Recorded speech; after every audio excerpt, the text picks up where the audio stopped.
ನಮೋ ಅರಹಂತಾಣಂ ನಮೋ ಸಿದ್ಧಾಣಂ ನಮೋ ಆಯಿರ್ಯಾಣಂ ನಮೋ ಉವಜ್ಜಾಯಾಣಂ ನಮೋ ಲೋಯೇ ಸವ್ವಸಾಹೋಣಂ. पंचपरमेष्टि भगवान की जय हो. महावीर भगवान की जय हो. अनंत अनंत सिद्ध परमेष्टि भगवान की जय हो.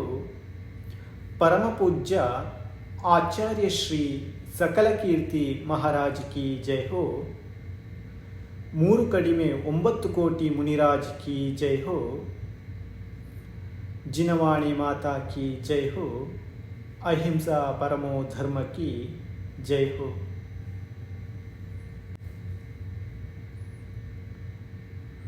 परम पूज्य आचार्य श्री सकल कीर्ति विरचित श्री महावीर पुराण. ಮೂರು ಲೋಕಗಳ ಕೇವಲ ಜ್ಞಾನಿ ನಾಥ ವೀರ ಜಿನೇಶನೇ, ವಿಶ್ವಬಂಧು ವೀರೇಶನೇ, ಸನ್ಮತಿನಾಥ ಮಹಾವೀರನೇ, ಸನ್ಮತಿನಾಥ ಮಹಾವೀರನೇ, ಸನ್ಮತಿನಾಥ ಮಹಾವೀರನೇ. ನಾವು ಹಿಂದಿನ ಸಂಚಿಕೆಯಲ್ಲಿ ಗೌತಮ ಗಣಧರರು ಮಹಾವೀರ ಭಗವಂತರಲ್ಲಿ ಜೀವಾದಿ ತತ್ವಗಳ ಪ್ರಶ್ನೆಯ ಉತ್ತರವನ್ನು ಕೇಳುತ್ತಾರೆ. ಅದಕ್ಕೆ ಮಹಾವೀರ ಭಗವಂತರು ಸಮ್ಯಕ್ ರೂಪದಲ್ಲಿ ಉತ್ತರವನ್ನು ದಿವ್ಯಧ್ವನಿಯ ಮೂಲಕ ಕೊಡಲು ಆರಂಭಿಸಿದರು. ಅದರ ನಂತರದ ಭಾಗ ಸಮ್ಯಕ್ತ್ವ ಹಾಗೂ ಜ್ಞಾನದ ಕಾರಣ 9 ಪದಾರ್ಥಗಳನ್ನು ಹೇಳಲಾಗಿದೆ. 7 ತತ್ವಗಳಲ್ಲಿ ಪಾಪ ಮತ್ತು ಪುಣ್ಯಗಳನ್ನು ಕೂಡಿಸುವುದರಿಂದ 9 ಪದಾರ್ಥಗಳು ಆಗುತ್ತವೆ. ತೀರ್ಥೇಶ ಶ್ರೀ ಮಹಾವೀರ ಪ್ರಭುಗಳು ಭವ್ಯ ಜೀವರುಗಳಲ್ಲಿ ಸಂವೇಗ ಅಂದರೆ ಸಂಸಾರ ಭಯ ಉತ್ಪನ್ನ ಮಾಡುವ ಸಲುವಾಗಿ ಪಾಪ ಪುಣ್ಯದ ಕಾರಣಗಳನ್ನು ಹಾಗೂ ಅವುಗಳ ಫಲಗಳನ್ನು ಹೇಳಲು ಆರಂಭ ಮಾಡಿದರು.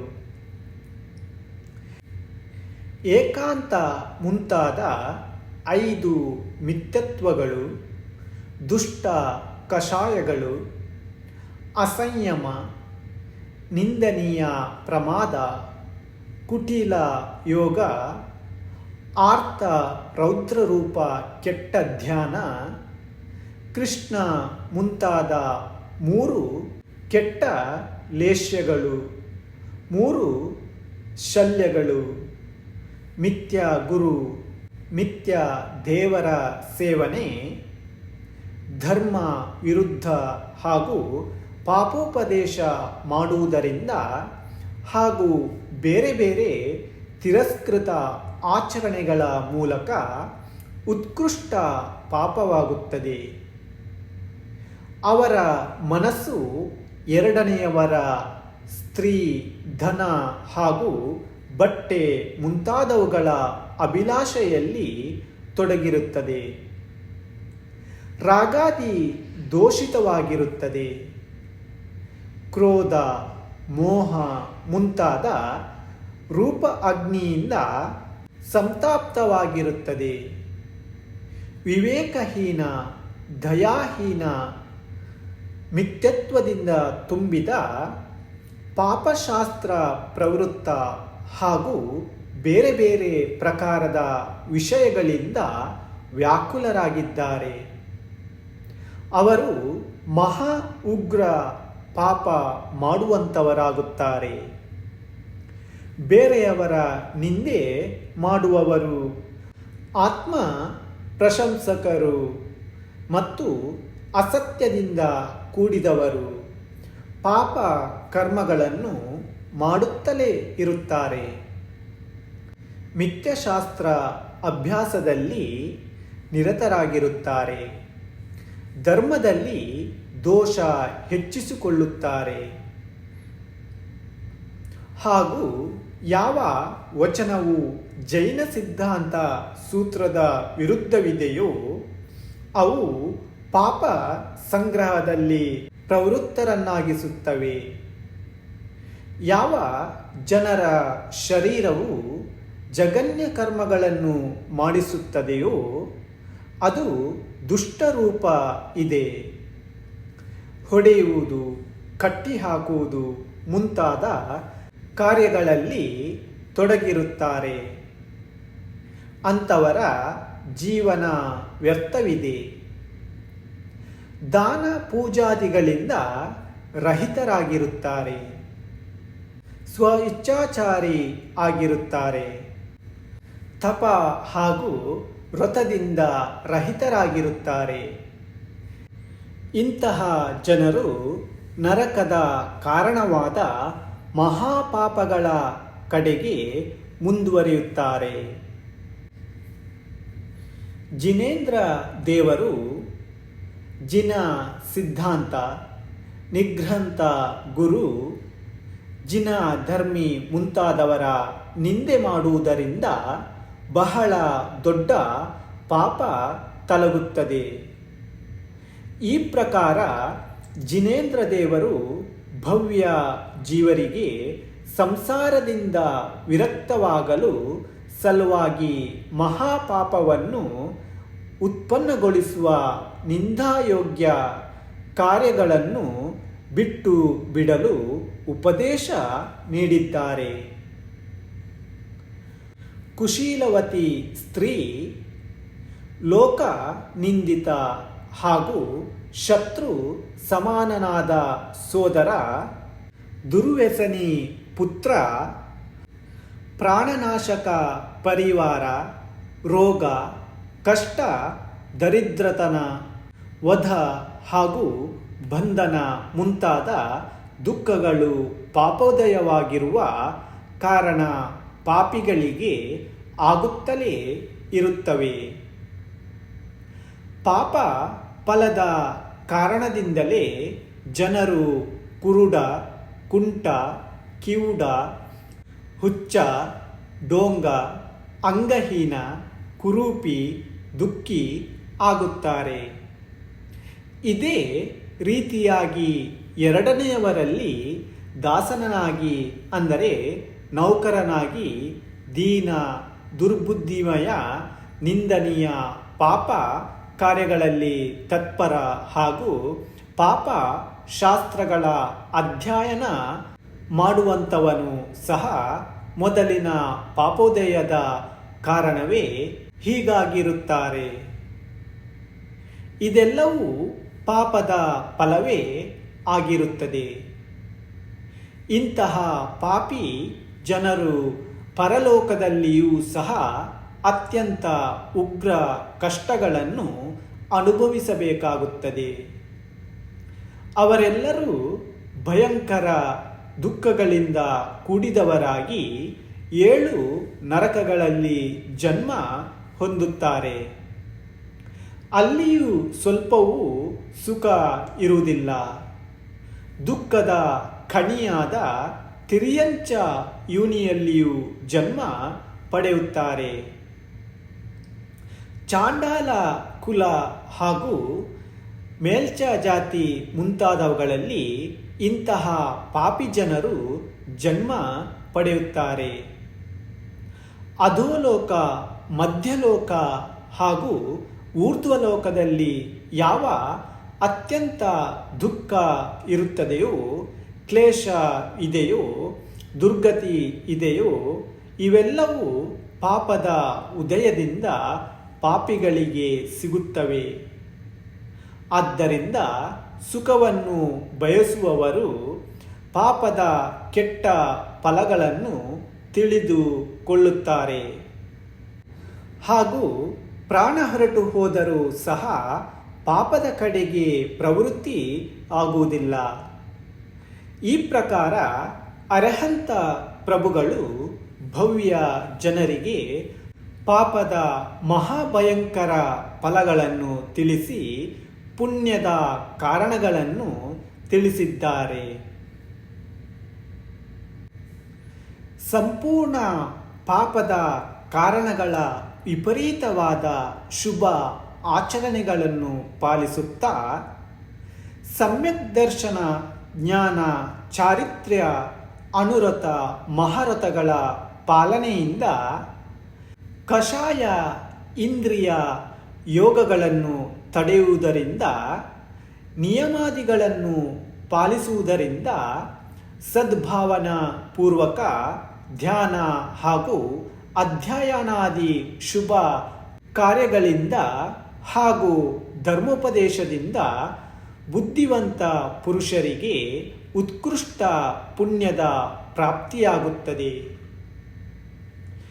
ಯಾರ ಮನಸ್ಸು ವೈರಾಗ್ಯದಿಂದ ಕೂಡಿದೆಯೋ, ಧರ್ಮದಲ್ಲಿ ಅನುರಕ್ತ ಇದೆಯೋ, ಪಾಪದಿಂದ ದೂರ ಇದ್ದಾರೆಯೋ, ಪರ ಚಿಂತನೆಯಿಂದ ರಹಿತನಾಗಿ ಆತ್ಮ ಚಿಂತನೆಯಲ್ಲಿ ಲೀನರಿದ್ದಾರೆಯೋ, ದೇವ ಗುರು ಶಾಸ್ತ್ರಗಳ ಪರೀಕ್ಷೆ ಮಾಡುವಲ್ಲಿ ಪೂರ್ಣ ಸಮರ್ಥನು ಹಾಗೂ ಕೃಪೆಯಿಂದ ಪರಿಪೂರ್ಣ ಇರುವನು, ಅಂಥವರು ಉತ್ಕೃಷ್ಟ ಪುಣ್ಯವನ್ನು ಸಂಪಾದಿಸುತ್ತಾರೆ.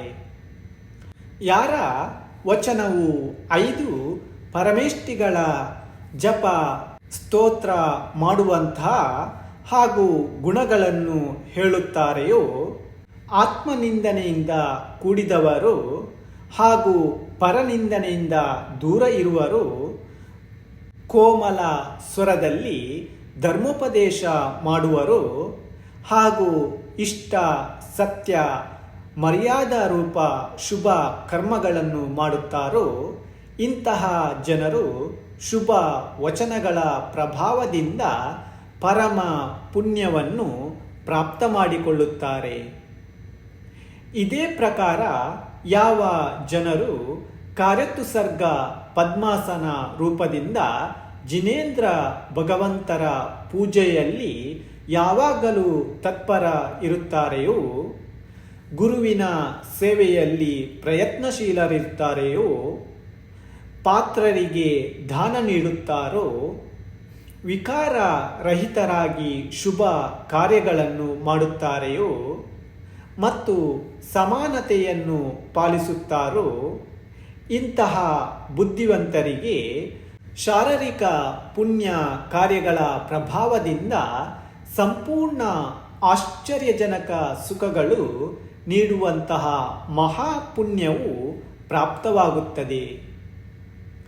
ಯಾವ ವಸ್ತು ತನಗೆ ಹಿತಕರ ಇಲ್ಲವೋ, ಅನಿಷ್ಟ ಇದೆಯೋ, ಅಂತಹ ವಸ್ತುಗಳನ್ನು ಇನ್ನೊಬ್ಬರ ಸಲುವಾಗಿಯೂ ಅನಿಷ್ಟವೆಂದು ತಿಳಿಯಬೇಕು. ಯಾರು ಹೀಗೆ ತಿಳಿಯುತ್ತಾರೆಯೋ ಅವರು ನಿಶ್ಚಯವಾಗಿ ಪುಣ್ಯಶಾಲಿಗಳಾಗಿದ್ದಾರೆ. ಈ ಪ್ರಕಾರ ತೀರ್ಥರಾಜ ಶ್ರೀ ಮಹಾವೀರ ಪ್ರಭುಗಳು ಅಲ್ಲಿ ಉಪಸ್ಥಿತ ಇದ್ದ ಗಣಧರ ಎದುರಿನಲ್ಲಿ ಜೀವ ಸಮೂಹಕ್ಕೇನೆ ಸಂವೇಗ ಭಾವನೆ ಉಂಟು ಮಾಡಲು ಪುಣ್ಯದ ಅನೇಕ ಪ್ರಕಾರದ ಕಾರಣಗಳನ್ನು ಹೇಳಿ ಪುಣ್ಯ ಫಲಗಳನ್ನು ಹೇಳಲು ಆರಂಭಿಸಿದರು. ಸುಶೀಲೆ ಮತ್ತು ಸುಂದರಿಯಾದ ಸ್ತ್ರೀ, ಕಾಮದೇವನ ಸಮಾನ ರೂಪವಂತ ಮಗ, ಮಿತ್ರನಂತೆ ಇರುವ ಸೋದರ, ಸುಖ ಉಂಟು ಮಾಡುವ ಪರಿವಾರ, ಪರ್ವತದಂತಿರುವ ಆನೆ ಮುಂತಾದ ವೈಭವಗಳು, ಕವಿಗಳಿಂದಲೂ ವರ್ಣಿಸಲಾಗದಂತಹ ಸುಖ, ಹೋಲಿಸದಾಗದಂತಹ ಭೋಗೋಪಭೋಗ ವಸ್ತುಗಳು, ಸೌಮ್ಯ ಶರೀರ, ಮಧುರ ವಚನ, ದಯಾಪೂರ್ಣ ಮನಸ್ಸು, ರೂಪ ಲಾವಣ್ಯ ಹಾಗೂ ಅನೇಕ ರೀತಿಯ ಪ್ರಾಪ್ತವಾಗಲಾರದಂತಹ ಸುಖ ಸಂಪತ್ತುಗಳು ಎಲ್ಲವೂ ಪುಣ್ಯ ಉದಯದ ಪ್ರಭಾವದಿಂದಲೇ ಪ್ರಾಪ್ತವಾಗುತ್ತವೆ. ಮೂರು ಲೋಕಗಳಲ್ಲಿ ದುರ್ಬಲವಾದ ಅನೇಕ ಪುಣ್ಯ ಕರ್ಮಗಳನ್ನು ಮಾಡುವಂತಹ ಲಕ್ಷ್ಮಿ ಸ್ವತಃ ತಾನೇ ಪುಣ್ಯ ಉದಯದ ಪ್ರಭಾವದಿಂದ ಗೃಹದಾಸಿಯಂತೆ ಧರ್ಮಾತ್ಮರ ಅಧೀನಳಾಗುತ್ತಾಳೆ. ತ್ರೈಲೋಕ್ಯಪತಿಯ ಮೂಲಕ ಪೂಜನೀಯ ಮತ್ತು ಭವ್ಯ ಜೀವರುಗಳಿಗೆ ಮುಕ್ತಿಯ ಕಾರಣ, ಸರ್ವಜ್ಞರ ಉತ್ಕೃಷ್ಟ ವೈಭವ ಎಲ್ಲವೂ ಪುಣ್ಯ ಉದಯದಿಂದಲೇ ಉತ್ಪನ್ನವಾಗುತ್ತವೆ. ಈ ಇಂದ್ರಪದವು ಸಹ ಎಲ್ಲ ದೇವತೆಗಳ ಮೂಲಕ ಪೂಜ್ಯವಿದೆ. ಎಲ್ಲ ಪ್ರಕಾರದ ಭೋಗಗಳ ಶ್ರೇಷ್ಠ ಸ್ಥಾನವಿದೆ ಮತ್ತು ಅನೇಕ ಉತ್ತಮೋತ್ತಮ ವೈಭವಗಳಿಂದ ಶೋಭಿತ ಇದೆ. ಬುದ್ಧಿವಂತ ಪುರುಷರು ಪುಣ್ಯ ಉದಯದಿಂದಲೇ ಎಲ್ಲವನ್ನು ಪ್ರಾಪ್ತ ಮಾಡಿಕೊಳ್ಳುತ್ತಾರೆ. ನವ ನಿಧಿಗಳು ಮತ್ತು ಅಮೂಲ್ಯ ರತ್ನ ರಾಶಿಗಳಿಂದ ಪರಿಪೂರ್ಣ ಅನೇಕ ಪ್ರಕಾರದ ಸುಖಗಳನ್ನು ನೀಡುವಂತಹ 6 ಖಂಡಗಳ ಲಕ್ಷ್ಮಿ ಸಹ ಇಂತಹ ಪುಣ್ಯಾತ್ಮರಿಗೆ ಪುಣ್ಯ ಯೋಗದಿಂದ ದೊರೆಯುತ್ತಾಳೆ. ಈ ಸಂಸಾರದಲ್ಲಿ ಅಥವಾ 3 ಲೋಕಗಳಲ್ಲಿ ಯಾವುದೇ ಸಾರಭೂತ ಪರಮ ಉತ್ತಮ ಸುಖಗಳಿವೆಯೋ ಬೇಕಾದರೆ ಅವು ಅತ್ಯಂತ ದುರ್ಬಲವೇ ಇರಲಿ, ಅವೆಲ್ಲವೂ ಪುಣ್ಯದ ಉದಯದಿಂದಲೇ ಪ್ರಭಾವದಿಂದ ತಕ್ಷಣವೇ ಪ್ರಾಪ್ತವಾಗುತ್ತವೆ. ಆದ್ದರಿಂದ ಹೇ ಪ್ರಾಣಿಗಳೇ, ಒಂದು ವೇಳೆ ನೀವು ಸುಖ ಬಯಸುವಿರಾದರೆ ಈಗ ಹೇಳಿದ ಪುಣ್ಯದ ಅನಿರ್ವಚನೀಯ ಅನೇಕ ಉತ್ತಮೋತ್ತಮ ಫಲಗಳನ್ನು ತಿಳಿದುಕೊಂಡು ಪ್ರಯತ್ನಪೂರ್ವಕವಾಗಿ ಉಚ್ಚತಮ ಪುಣ್ಯ ಕಾರ್ಯಗಳಲ್ಲಿ ಪ್ರವೃತ್ತರಾಗಿ.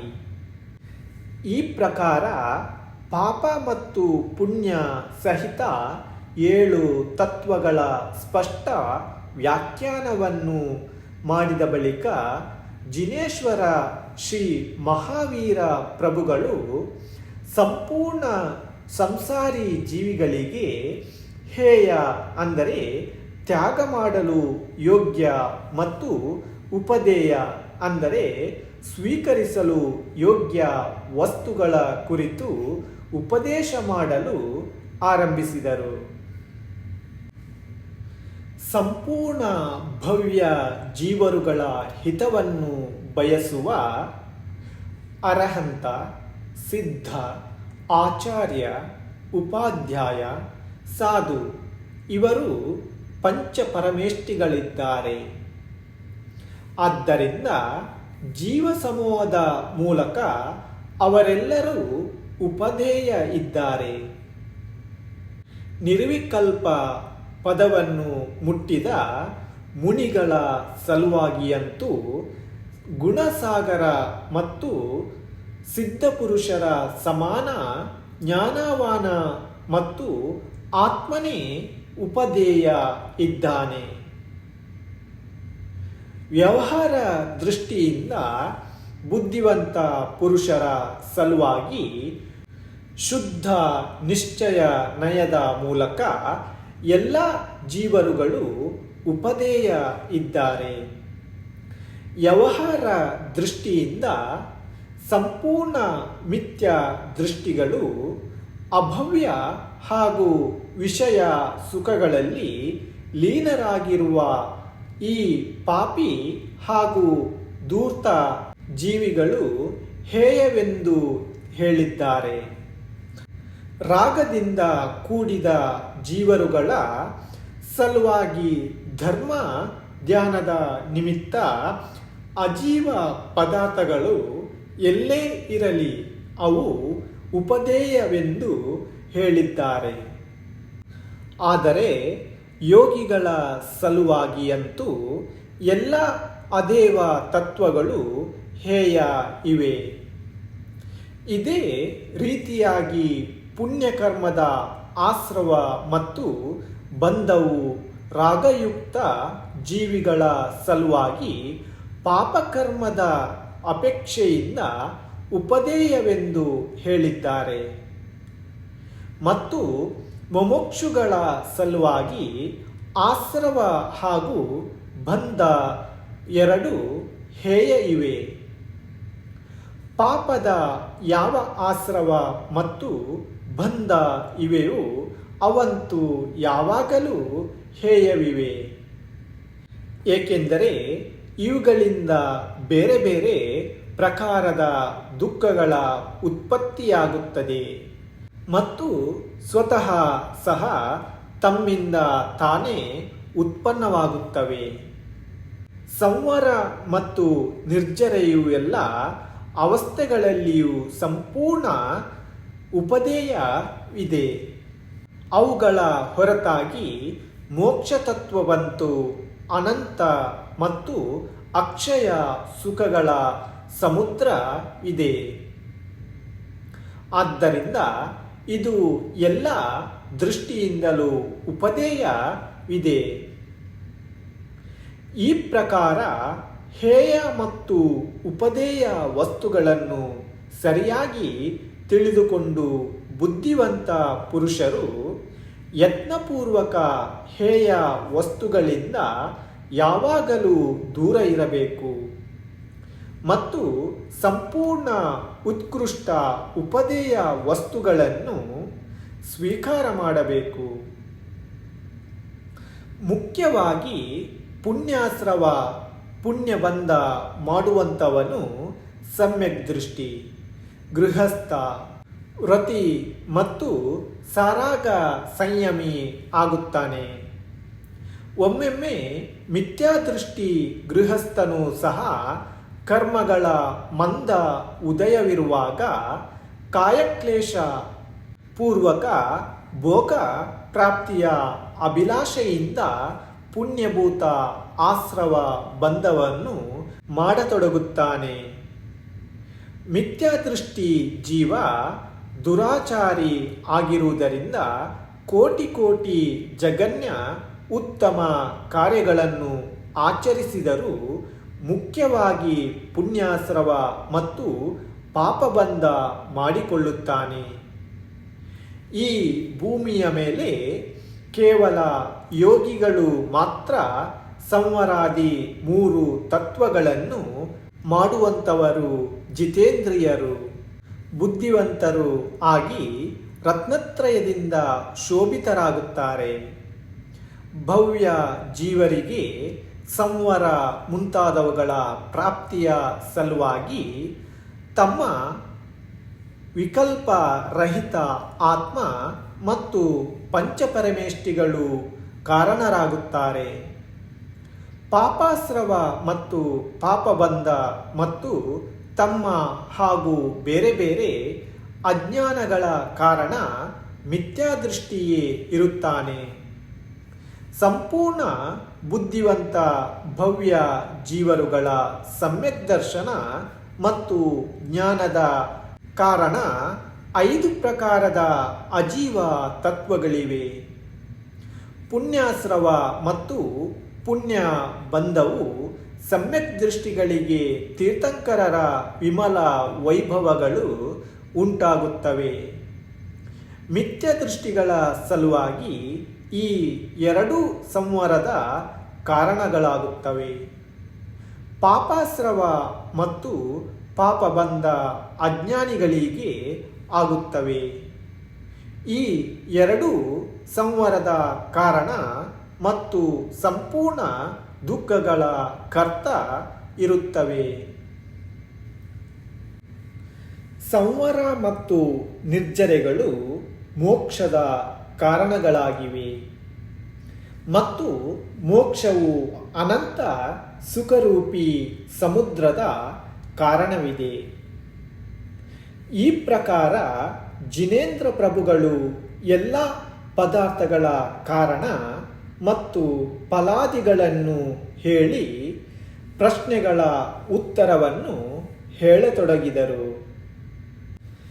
ಯಾವ ಜೀವವು ಸಪ್ತ ವ್ಯಸನಗಳಲ್ಲಿ ಆಸಕ್ತವಾಗಿದೆಯೋ, ಪರಸ್ತ್ರೀ ಮತ್ತು ಪರ ಧನದ ಇಚ್ಛೆ ಮಾಡುತ್ತಾನೋ, ಬಹಳ ಆರಂಭ ಕಾರ್ಯಗಳಲ್ಲಿ ಮಾಡುವಲ್ಲಿ ಅತಿ ಉತ್ಸಾಹಿತ ಇದ್ದಾನೆಯೋ, ಅತುಲ ಸಂಪತ್ತನ್ನು ಒಟ್ಟುಗೂಡಿಸಲು ಸತತ ಪ್ರಯತ್ನಶೀಲನು, ನಿಂದನೀಯ ಕಾರ್ಯಗಳನ್ನು ಮಾಡುತ್ತಾ ಇರುತ್ತಾನೋ, ಅವಾಂಛನೀಯ ಸ್ವಭಾವ ಇದೆಯೋ, ದುಷ್ಟ ಪ್ರಕೃತಿ ಮತ್ತು ಕ್ರೂರ ಹೃದಯದವನು ಆಗಿದ್ದಾನೋ, ಅವನ ಚಿತ್ತದಲ್ಲಿ ದಯೆ ಇರುವುದೇ ಇಲ್ಲ.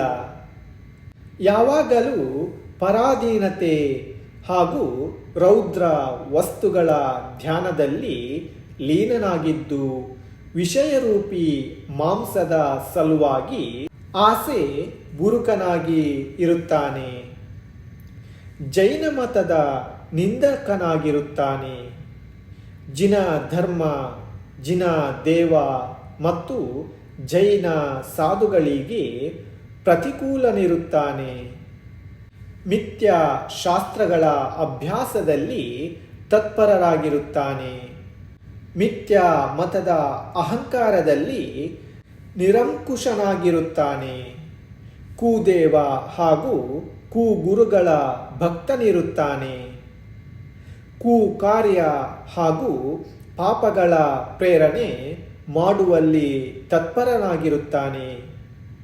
ದುರ್ಜನಿರುತ್ತಾನೆ. ಅತ್ಯಂತ ಮೋಹದಿಂದ ಕೂಡಿದವನಾಗಿರುತ್ತಾನೆ. ಪಾಪಕರ್ಮದಲ್ಲಿ ಪಂಡಿತ ಅಂದರೆ ಧೂರ್ತನಿರುತ್ತಾನೆ. ಧರ್ಮದ್ವೇಷಿ, ದುಶೀಲ, ದುರಾಚಾರಿ, ಎಲ್ಲ ವ್ರತಗಳಿಂದ ಪರಾಜ್ಞುಮುಖ, ಕೃಷ್ಣಲೇಶರೂಪ ಪರಿಣಾಮಗಳಿಂದ ಕೂಡಿದವ, 5 ಮಹಾವ್ರತಗಳನ್ನು ಮಾಡುವಂಥವ ಹಾಗೂ ಇದೇ ರೀತಿಯಾಗಿ ಬೇರೆ ಬೇರೆ ಪಾಪಕರ್ಮಗಳಿಂದ ಉತ್ಪನ್ನವಾದ ಪಾಪೋದಯದ ಕಾರಣನಿದ್ದಾನೆ. ಅವನು ರೌದ್ರ ಧ್ಯಾನದಿಂದ ಸತ್ತು ಪಾಪಿಗಳ ಗೃಹರೂಪ ನರಕದಲ್ಲಿ ಹೋಗುತ್ತಾನೆ. ಪಾಪಕರ್ಮಗಳ ಭಯಂಕರ ಫಲವನ್ನು ನೀಡುವಂಥ 7 ನರಕಗಳಿರುತ್ತವೆ. ಅವು ಸಂಪೂರ್ಣ ದುಃಖಗಳ ಖಜಾನೆಯಾಗಿವೆ. ಇಲ್ಲಿ ಒಂದು ಸಮಯ ಕೂಡ ಸುಖ ಪ್ರಾಪ್ತವಾಗುವುದಿಲ್ಲ. ಯಾರು ಅಭವ್ಯ ಜೀವ, ಮಾಯಾಚಾರಿ, ಅತ್ಯಂತ ಕುಟೀಲ, ಕೆಟ್ಟ ಕಾರ್ಯಗಳನ್ನು ಮಾಡುವಂಥವ, ಪರಧನ ಅಪಹರಿಸುವವ, ಯಾವಾಗಲೂ ತಿನ್ನುತ್ತಿರುವವ, ಮಹಾಮೂರ್ಖ, ಮಿಥ್ಯಶಾಸ್ತ್ರಗಳನ್ನು ತಿಳಿದಿರುವವ, ಪಶು ವೃಕ್ಷಗಳ ಸೇವಕ, ದಿನಾಲೂ ಹೆಚ್ಚು ಸ್ನಾನ ಮಾಡುವವ, ಶುದ್ಧನಾಗಬೇಕೆಂಬ ಭಾವನೆಯಿಂದ ಕುತೀರ್ಥಗಳ ಯಾತ್ರೆ ಮಾಡುವವ, ಜಿನ ಧರ್ಮವನ್ನು ಒಪ್ಪದಿರುವವ, ಶೀಲ ರಹಿತನಾದವ, ಅತ್ಯಂತ ನಿಂದನೀಯ ಕಾಪೋತ ಶಲ್ಯವುಳ್ಳವ, ಯಾವಾಗಲೂ ಆರ್ತಧ್ಯಾನ ಮಾಡುವವ ಹಾಗೂ ಬೇರೆ ಬೇರೆ ನೀಚ ಕಾರ್ಯಗಳಲ್ಲಿ ಪ್ರೀತಿಯನ್ನಿಟ್ಟಿರುವವ, ಅಜ್ಞಾನಿ ಜೀವ ಕೊನೆಯಲ್ಲಿ ದುಃಖವನ್ನು ಪ್ರಾಪ್ತ ಮಾಡಿಕೊಂಡು ಆರ್ತಧ್ಯಾನದಿಂದ ಮರಣವನ್ನು ಹೊಂದುತ್ತಾನೆ ಮತ್ತು ತಿರ್ಯಂಚ ಗತಿಯನ್ನು ಹೊಂದುತ್ತಾನೆ. ತಿರ್ಯಂಚ ಗತಿಯು ಅತ್ಯಂತ ದುಃಖದಾಯಕ ಹಾಗೂ ಉಗ್ರ ದುಃಖದ ಖಣಿ ಇದೆ. ಆಯುಕರ್ಮದ ಕಾರಣ ಬೇಗ ಬೇಗನೆ ಜನ್ಮ ಮರಣ ಆಗುತ್ತಾ ಇರುತ್ತದೆ ಮತ್ತು ಜೀವವು ಇಲ್ಲಿ ಪರಾಧೀನ ಇರುತ್ತದೆ. ಅಲ್ಲದೆ ಕಿಂಚಿತ್ತೂ ಸುಖ ಇರುವುದಿಲ್ಲ. ಯಾವ ಜೀವವು ನಾಸ್ತಿಕ ಇದೆಯೋ, ದುರಾಚಾರಿ ಇದೆಯೋ, ಪರಲೋಕ, ಧರ್ಮ, ತಪ, ಚಾರಿತ್ರ, ಜಿನೇಂದ್ರ ದೇವ ಮತ್ತು ಶಾಸ್ತ್ರ ಮುಂತಾದವುಗಳನ್ನು ನಿಂದಿಸುವುದಿಲ್ಲವೋ ಅವನು ದುರ್ಬುದ್ಧಿ, ಅತ್ಯಂತ ವಿಷಯ ವಾಸನೆಗಳಲ್ಲಿ ಆಸಕ್ತ ಮತ್ತು ಉಗ್ರ ಮಿಥ್ಯತ್ವದಿಂದ ಕೂಡಿದ ಅಜ್ಞಾನಿ ಇದ್ದಾನೆ.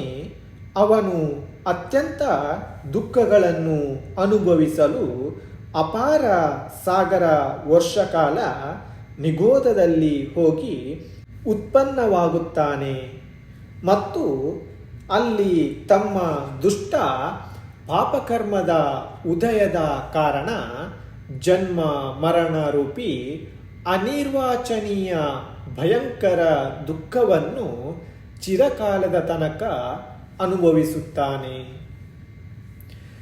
ಯಾವ ಜೀವವು ತೀರ್ಥಂಕರರ, ಶ್ರೇಷ್ಠ ಗುರುಗಳ, ಜ್ಞಾನಿಗಳ ಮತ್ತು ಧರ್ಮಾತ್ಮರ, ಮಹಾತ್ಮರ ಶ್ರದ್ಧಾ ಭಕ್ತಿಪೂರ್ವಕ ಸೇವೆ ಹಾಗೂ ಪೂಜೆ ಯಾವಾಗಲೂ ಮಾಡುತ್ತಿರುತ್ತಾನೋ, ಮಹಾರಥಗಳ ಪಾಲನೆ, ಅರ್ಹಂತ ದೇವ ಮತ್ತು ನಿಘ್ರಂಥ ಗುರುಗಳ ಆಜ್ಞೆಯನ್ನು ಹಾಗೂ ಸಂಪೂರ್ಣ ಅನುರಥಗಳ ಪಾಲನೆ ಮಾಡುತ್ತಾನೋ, ತಮ್ಮ ಶಕ್ತಿಗೆ ಅನುಸಾರ 12 ತಪಗಳನ್ನು ಮಾಡುತ್ತಾನೋ, ಕಷಾಯ ಮತ್ತು ಇಂದ್ರಿಯ ರೂಪ ಕಳ್ಳರಿಗೆ ಯೋಗ್ಯ ದಂಡ ನೀಡುವ ಅವಸ್ಥೆಯಲ್ಲಿ ತತ್ಪರನು ಮತ್ತು ಜಿತೇಂದ್ರಿಯನಾಗಿ ಆರ್ತ್ರ ರೌದ್ರ ಧ್ಯಾನಗಳ ಪೂರ್ಣ ತ್ಯಾಗ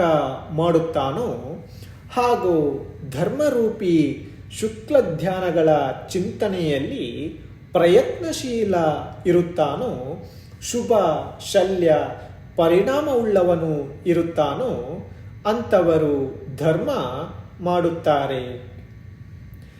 ಇವರ ಹೊರತಾಗಿ ಯಾರು ಸಮ್ಯಕ್ ದರ್ಶನವನ್ನು ತಮ್ಮ ಹೃದಯದಲ್ಲಿ ಮಾಲೆಯಂತೆ ಧರಿಸಿದ್ದಾರೋ, ಜ್ಞಾನವನ್ನು ಕುಂಡಲವೆಂದು ತಿಳಿದು ಕಿವಿಯಲ್ಲಿ ಧರಿಸುತ್ತಾರೋ, ಚಾರಿತ್ರವನ್ನು ಕಿರೀಟವೆಂದು ತಿಳಿದು ಮಸ್ತಕದಲ್ಲಿ ಧರಿಸುತ್ತಾರೋ, ಸಂಸಾರ ಶರೀರ ಮತ್ತು ಭೋಗಗಳ ವಿಷಯದಲ್ಲಿ ಸಂವೇಗದ ಸೇವನೆ ಮಾಡುತ್ತಾರೋ, ಯಾವಾಗಲೂ ವಿಶುದ್ಧ ಆಚರಣೆ ಸಲುವಾಗಿ ಸದ್ಭಾವನೆಗಳ ಚಿಂತನೆ ಮಾಡುತ್ತಿರುತ್ತಾರೋ, ಸತತ ಕ್ಷಮ ಮುಂತಾದ 10 ಪ್ರಕಾರ ಲಕ್ಷಣವುಳ್ಳ ಧರ್ಮದ ಪಾಲನೆ ಮಾಡುತ್ತಾರೋ, ಹಾಗೆಯೇ ಧರ್ಮದ ಪಾಲನೆಗಾಗಿ ಎರಡನೆಯವರಿಗೆ ಧರ್ಮೋಪದೇಶ ಮಾಡುತ್ತಾರೋ, ಅವರು ಈ ಎಲ್ಲ ಕಾರ್ಯಗಳಿಂದ ಹಾಗೂ ಬೇರೆ ಬೇರೆ ಶುಭ ಆಚರಣೆಗಳ ಮೂಲಕ ಮಹಾನ್ ಧರ್ಮವನ್ನು ಸಂಪಾದಿಸುತ್ತಾರೆ. ಮೊದಲು ಹೇಳಿದ ಕರ್ಮಗಳನ್ನು ಮಾಡುವ ಮುನಿಗಳಿರಲಿ ಅಥವಾ ಶ್ರಾವಕರಿರಲಿ, ಎಲ್ಲ ಭವ್ಯ ಜೀವರು ಶುಭ ಧ್ಯಾನದ ಮೂಲಕ ಮರಣ ಹೊಂದಿ ಸ್ವರ್ಗವನ್ನು ಪ್ರಾಪ್ತ ಮಾಡಿಕೊಳ್ಳುತ್ತಾರೆ. ಸ್ವರ್ಗವು ಸಂಪೂರ್ಣ ಇಂದ್ರಿಯ ಸುಖಗಳ ಸಮುದ್ರವಿದೆ. ಅಲ್ಲಿ ದುಃಖದ ಅಂಶವೂ ಕೂಡ ಇರುವುದಿಲ್ಲ. ಪುಣ್ಯಾತ್ಮರು ಮಾತ್ರ ಇಲ್ಲಿ ಇರಬಹುದಾಗಿದೆ. ಯಾವುದು ಸಮ್ಯಕ್ ದರ್ಶನದಿಂದ ಅಲಂಕೃತ ಇದೆಯೋ ಅವರೇ ಬುದ್ಧಿಮಾನ ಪುರುಷರು ನಿಯಮಾನುಸಾರ ಪರಮಕಲ್ಪ ಹೆಸರಿನ ಸ್ವರ್ಗವನ್ನು ಪಡೆಯುತ್ತಾರೆ.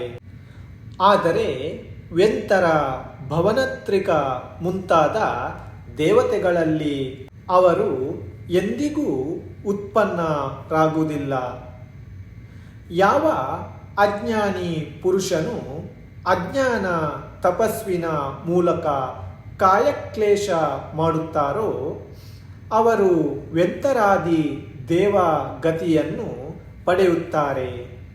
ಯಾರು ಸ್ವಭಾವದಿಂದ ಕೋಮಲ ಸ್ವಭಾವಿ ಇದ್ದಾರೆಯೋ, ಸಂತೋಷದಿಂದ ಇರುವರು, ಸದಾಚಾರ ಪಾಲಿಸುವರು, ಯಾವಾಗಲೂ ಮಂದಕಶಾಯಿ ಇರುವರು, ಸರಳ ಚಿತ್ತವುಳ್ಳವರು ಹಾಗೂ ಜಿನೇಂದ್ರ ದೇವ, ಗುರು, ಧರ್ಮ ಹಾಗೂ ಧರ್ಮಾತ್ಮರಿಗೆ ಪ್ರಾರ್ಥನೆ ಮಾಡುವಂಥವರು ಇರುತ್ತಾರೋ ಹಾಗೂ ಬೇರೆ ಬೇರೆ ಶುಭ ಆಚರಣೆಗಳಿಂದ ಅಲಂಕೃತರು ಇದ್ದಾರೆಯೋ ಅಂಥ ಉತ್ತಮ ಜೀವರುಗಳು ಪುಣ್ಯ ಉದಯದ ಕಾರಣ ಆರ್ಯಾವರ್ತದ ಯಾವುದೋ ಉಚ್ಚ ಕುಲದಲ್ಲಿ ರಾಜ್ಯಲಕ್ಷ್ಮಿ ಮುಂತಾದ ಸುಖಗಳಿಂದ ಕೂಡಿದ ಮನುಷ್ಯ ಗತಿಯನ್ನು ಪಡೆಯುತ್ತಾನೆ.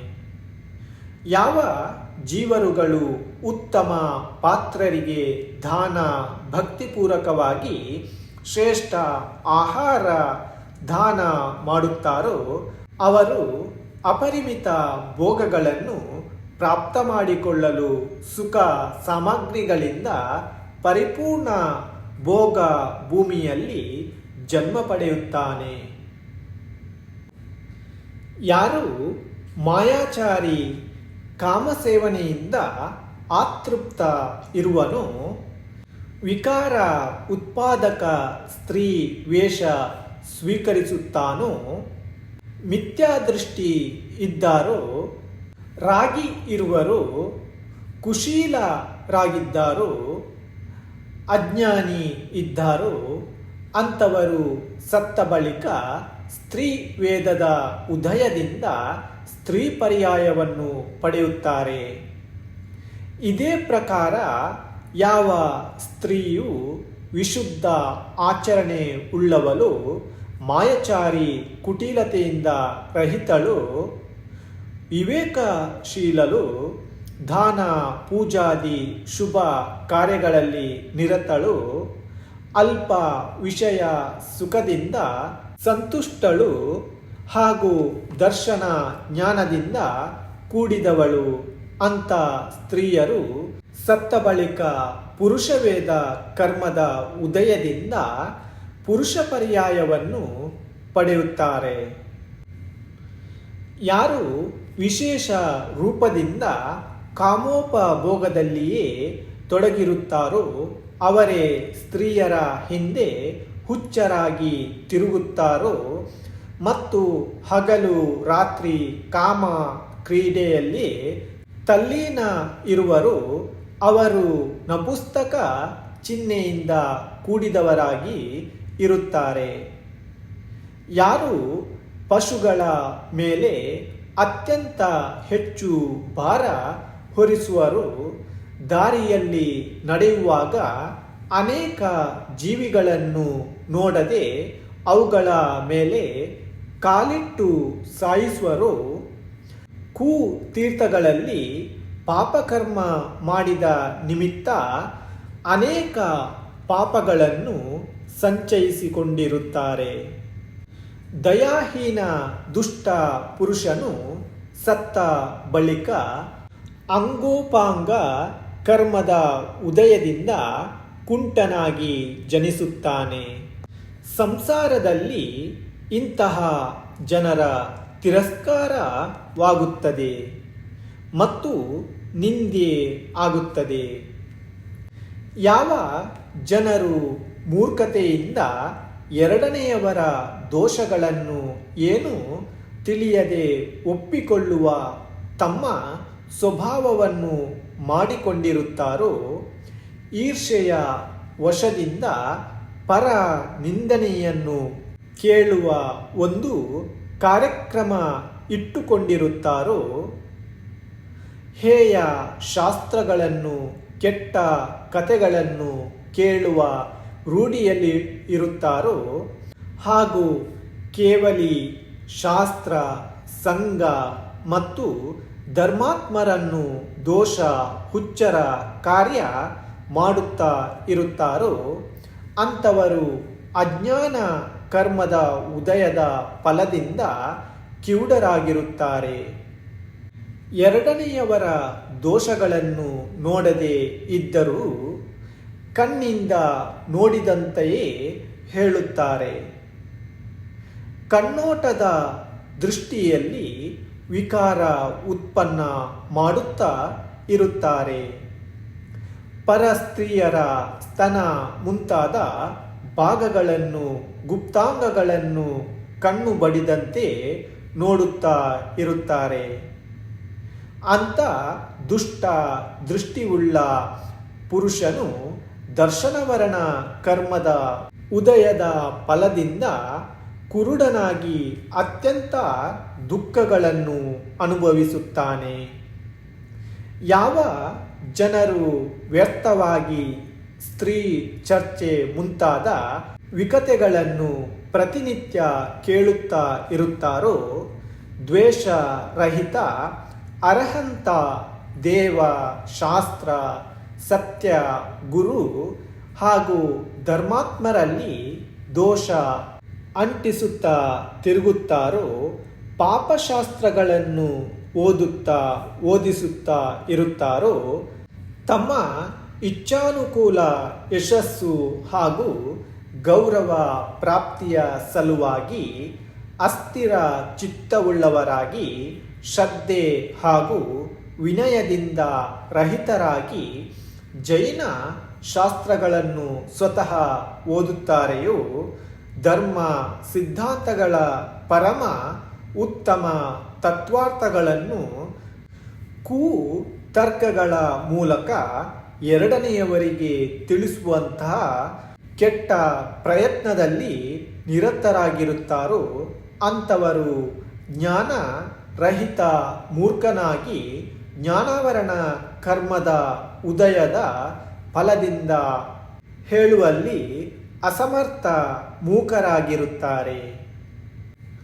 ಯಾರು ಸ್ವಇಚ್ಛಾರ್ಥಿಯಾಗಿ ಹಿಂಸಾದಿ 5 ಪಾಪ ಕರ್ಮಗಳಲ್ಲಿ ಪ್ರವೃತ್ತ ಇದ್ದಾರೆಯೋ, ಶ್ರೀ ಜಿನೇಂದ್ರ ದೇವರ ಮೂಲಕ ಹೇಳಲಾದ ಸಂಪೂರ್ಣ ಪದಾರ್ಥಗಳನ್ನು ವಿಚಾರಿಸದೆ ಮಧೋನ್ಮತರಾಗಿ ಸ್ವೀಕಾರ ಮಾಡಲು ತಯಾರಾಗುತ್ತಾರೋ ಹಾಗೂ ದೇವ, ಶಾಸ್ತ್ರ, ಗುರು ಹಾಗೂ ಧರ್ಮದ ವಿಷಯದಲ್ಲಿ ಸತ್ಯ ಅಸತ್ಯದ ಭೇದಗಳನ್ನು ತಿಳಿಯಲಾರದೆ ಸಮಭಾವದಿಂದ ಶ್ರದ್ಧಾಶೀಲರಾಗಿ ಅವರನ್ನು ಪೂಜಿಸುತ್ತಾರೋ ಅಂಥವರು ಮತಿ ಜ್ಞಾನವರಣ ಕರ್ಮದ ಉದಯದ ಫಲದಿಂದ ವಿಕಲೇಂದ್ರಿಯರಾಗುತ್ತಾರೆ. ಯಾವ ವ್ಯಕ್ತಿ ವ್ಯಸನವನ್ನು ಮಾಡುತ್ತಾನೆ, ಮಿಥ್ಯಾ ದೃಷ್ಟಿವುಳ್ಳ ಜನರ ಜೊತೆ ಗೆಳೆತನ ಮಾಡುತ್ತಾನೋ, ಸಾಧು ಮಹಾತ್ಮ ಪುರುಷರಿಂದಲೂ ಯಾವಾಗಲೂ ದೂರ ಇರುತ್ತಾನೋ ಅಂಥವರು ಪಾಪ ಪಾರಾಯಣರಾಗಿ ನರಕಾದಿ ಗತಿಗಳಲ್ಲಿ ತಿರುಗುತ್ತಾ ಮತ್ತೆ ವ್ಯಸನವನ್ನು ಲೀನರಾಗಿ ಮಹಾನ್ ಉಗ್ರ ಪಾಪಗಳನ್ನು ಸಂಪಾದಿಸುತ್ತಾರೆ. ಯಾರು ವಿಷಯ ಸುಖಗಳಲ್ಲಿ ಆಸಕ್ತಿಯುಳ್ಳವರಾಗಿ ಧರ್ಮಹೀನರಾಗುತ್ತಾರೋ ಮತ್ತು ತಪ, ಯಮ, ವ್ರತಾದಿಗಳಿಂದ ರಹಿತರಾಗಿ ಬೇರೆ ಬೇರೆ ಭೋಗಗಳ ಮೂಲಕ ತಮ್ಮ ಶರೀರವನ್ನು ದುಷ್ಟ ಪುಷ್ಟಗೊಳಿಸುತ್ತಾರೋ, ರಾತ್ರಿ ಕಾಲದಲ್ಲಿಯೂ ಸಹ ಅನ್ನ ಭೋಜನಾದಿಗಳನ್ನು ಮಾಡುತ್ತಾರೋ, ತಿನ್ನಲು ಅಯೋಗ್ಯವಾದ ವಸ್ತುಗಳನ್ನು ಸಹ ತಿನ್ನುತ್ತಾರೋ, ಕಾರಣವಿಲ್ಲದೆ ಬೇರೆ ಜೀವಿಗಳನ್ನು ತೊಂದರೆ ಪಡಿಸುತ್ತಾರೋ ಅವರು ನಿರ್ದಯಿ ಪಾಪಿಗಳು. ಅಸತಾವೇದನೀಯ ಕರ್ಮದ ಉದಯವಾಗಿರುವ ಕಾರಣ ರೋಗಿಯಾಗಿ ಅನೇಕ ರೋಗಗಳ ಉಗ್ರ ವೇದನೆಗಳನ್ನು ಅನುಭವಿಸುತ್ತಾರೆ.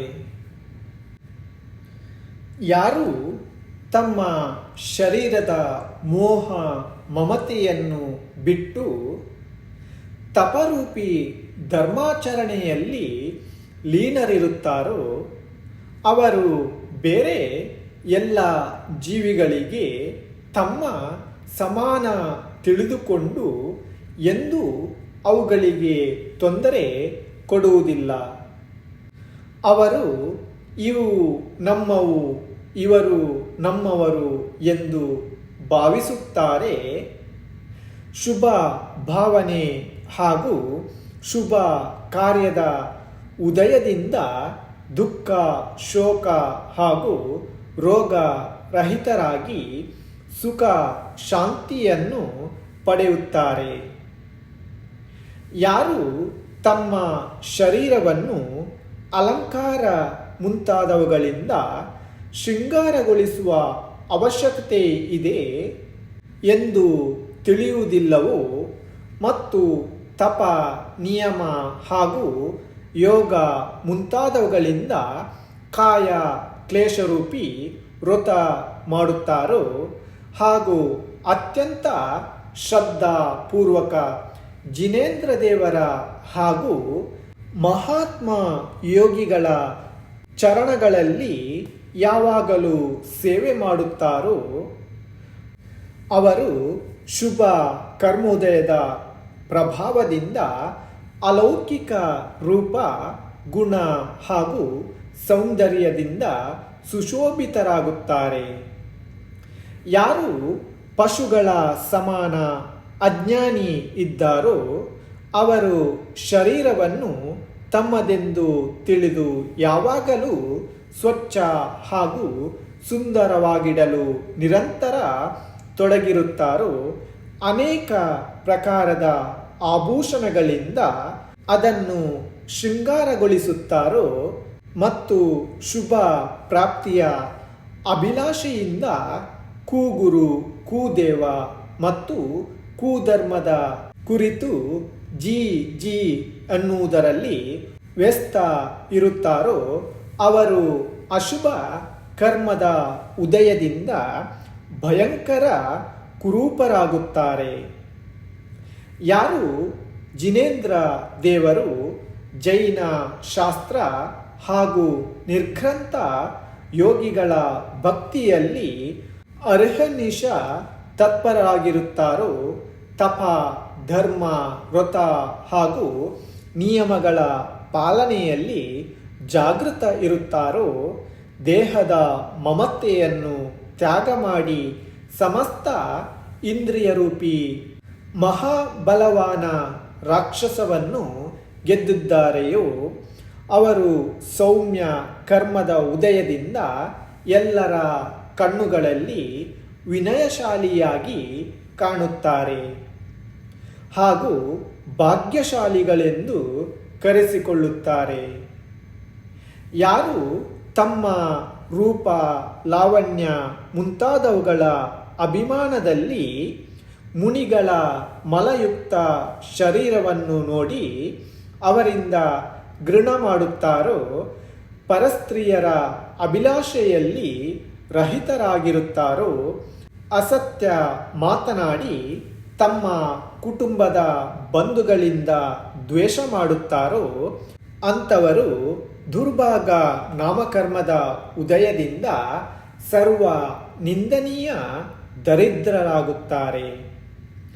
ಯಾರು ಎರಡನೆಯವರಿಗೆ ವಿಶ್ವಾಸಘಾತ ಮಾಡಿ ಮೋಸಗೊಳಿಸುತ್ತಾರೋ, ಮೋಸಗೊಳಿಸಲು ಎರಡನೆಯವರಿಗೆ ಸಲಹೆ ನೀಡುತ್ತಾರೋ, ದೇವ, ಗುರು ಹಾಗೂ ಶಾಸ್ತ್ರಗಳ ವಿಷಯದಲ್ಲಿ ಯಾವ ಸತ್ಯಾಂಶ ತಿಳಿಯದೆ ನಿರ್ಣಯ ಕೈಗೊಂಡು ತಮ್ಮ ಧರ್ಮವನ್ನು ತಿಳಿದುಕೊಂಡು ಅವರ ಪೂಜೆ ಭಕ್ತಿಯಲ್ಲಿ ತತ್ಪರ ಇರುವರು, ಅವರು ಮತಿಜ್ಞಾನವರ್ಣ ಕರ್ಮದ ಉದಯವಿರುವುದರಿಂದ ನಿಂದನೀಯ ಕುಬುದ್ಧಿ ಮತ್ತು ಮೂರ್ಖರಾಗುತ್ತಾರೆ.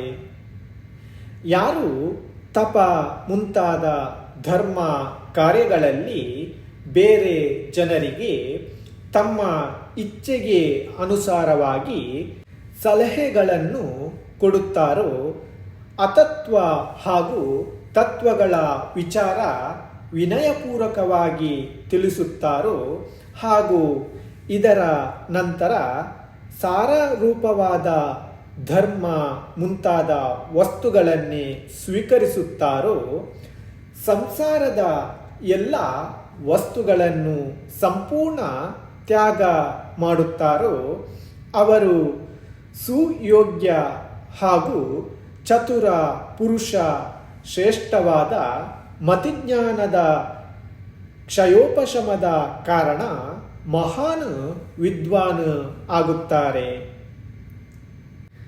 ಯಾರು ದುಷ್ಟ ಪ್ರಕೃತಿ ಪುರುಷ ಜ್ಞಾನದ ಅಭಿಮಾನದ ವಶದಿಂದ ಓದಿಸುವ ಸಲುವಾಗಿ ಯೋಗ್ಯರನ್ನು ಓದಿಸುವುದಿಲ್ಲ, ತಿಳಿಯುತ್ತಿದ್ದರೂ ಸಹ ಜಗನ್ಯ ಕರ್ಮಗಳಲ್ಲಿ ಪ್ರವೃತ್ತ ಇರುತ್ತಾರೆ, ಕಲ್ಯಾಣಕಾರಕವಾದ ಜಿನಾಗಮವನ್ನು ಬಿಟ್ಟು ಬೇರೆ ಕುಶಾಸ್ತ್ರಗಳನ್ನು ಕುವಿದ್ಯೆಯನ್ನು ಓದುತ್ತಾರೆ ಹಾಗೂ ಶಾಸ್ತ್ರನಿಂದಿತ ಕಟು ಪರಪೀಡಕ ಹಾಗೂ ಧರ್ಮಹೀನ ಅಸತ್ಯಪೂರ್ಣ ವಚನಗಳನ್ನು ಮಾತನಾಡುತ್ತಾರೋ ಅಂಥವರು ಶ್ರುತ ಜ್ಞಾನವರಣ ಕರ್ಮದ ಫಲದಿಂದ ಅತ್ಯಂತ ನಿಂದನೀಯ ಮತ್ತು ಮಹಾಮೂರ್ಖ ಆಗುತ್ತಾರೆ.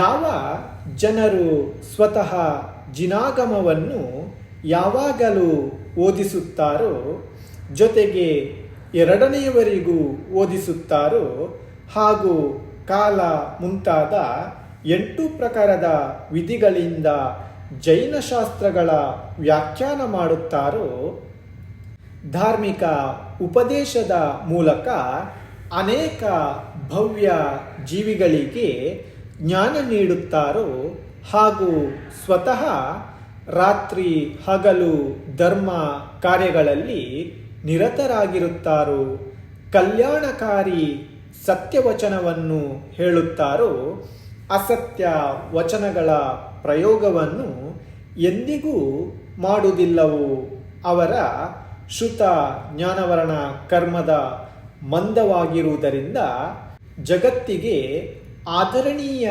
ವಿದ್ವಾನ್ ಆಗುತ್ತಾರೆ. ಯಾವ ಜನರು ಈ ಸಂಸಾರ ಶರೀರ ಹಾಗೂ ಸಂಪೂರ್ಣ ಭೋಗಗಳಿಂದ ವಿರಕ್ತರಾಗಿ ಜಿನೇಂದ್ರ ದೇವರ ಹಾಗೂ ಗುರುಗಳ ಶ್ರೇಷ್ಠ ವಚನಗಳ ಪ್ರಭಾವದಿಂದ ಉತ್ತಮ ಗುಣಗಳ ಹಾಗೂ ಪರಮ ಧರ್ಮದ ಕುರಿತು ತನ್ನ ಮನಸ್ಸಿನಲ್ಲಿ ನಿರಂತರ ಚಿಂತನೆ ಮಾಡುತ್ತಿರುತ್ತಾರೋ, ಯಾರು ಅಜೀವ ಧರ್ಮದ ಹೊರತಾಗಿ ಕುಟಿಲತೆ ಮುಂತಾದವುಗಳನ್ನು ತಮ್ಮ ಹೃದಯದಲ್ಲಿ ಎಂದಿಗೂ ಸ್ಥಾನ ಕೊಡುವುದಿಲ್ಲವೋ ಅವರು ಶುಭ ಕಾರ್ಯಗಳನ್ನು ಮಾಡುವ ಕಾರಣ ಶುಭ ಪರಿಣಾಮಿ ಎಂದು ಕರೆಯಲ್ಪಡುತ್ತಾರೆ.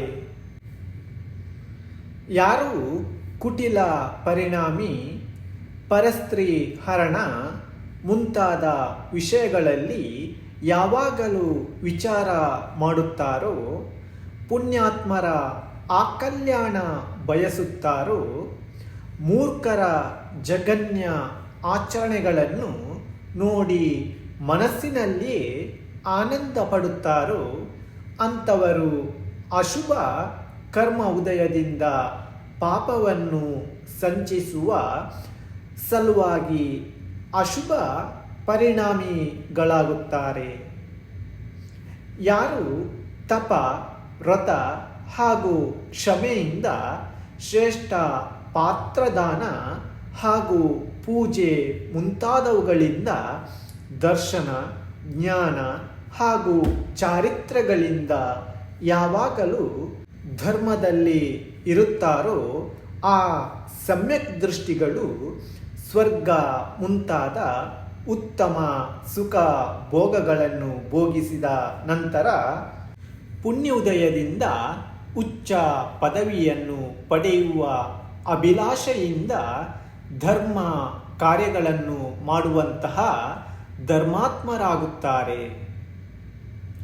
ಯಾರು ಹಿಂಸೆ ಮತ್ತು ಅಸತ್ಯ ಸಂಭಾಷಣೆ ಮುಂತಾದವುಗಳ ಮೂಲಕ ಪಾಪ ಕಾರ್ಯ ಮಾಡುತ್ತಾರೋ ಮತ್ತು ದುರ್ಬುದ್ಧಿಯ ಕಾರಣ ವಿಷಯ ಸುಖಗಳಲ್ಲಿ ಅಂಥವರು ನರಕಾದಿ ಸ್ಥಾನಗಳಲ್ಲಿ ಚಿರಕಾಲದವರೆಗೆ ಇದ್ದು ಅನೇಕ ದುಃಖಗಳನ್ನು ಅನುಭವಿಸುತ್ತಾರೆ.